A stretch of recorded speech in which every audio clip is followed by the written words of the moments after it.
আসসালামু আলাইকুম।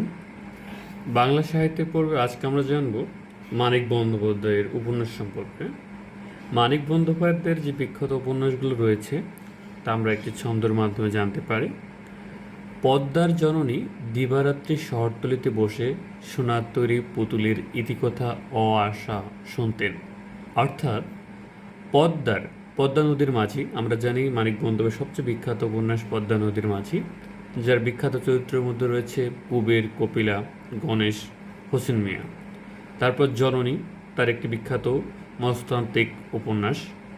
দিবারাত্রির কাব্য, দিবারাত্রি থেকে দিবারাত্রির কাব্য, শহরতলি একটি উপন্যাস।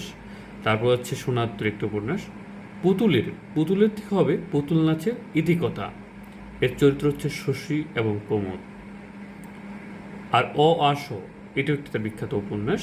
আমরা এইভাবে মনে রাখতে পারি খুব সহজেই মানিক বন্দ্যোপাধ্যায়ের বিখ্যাত উপন্যাসগুলোর নাম।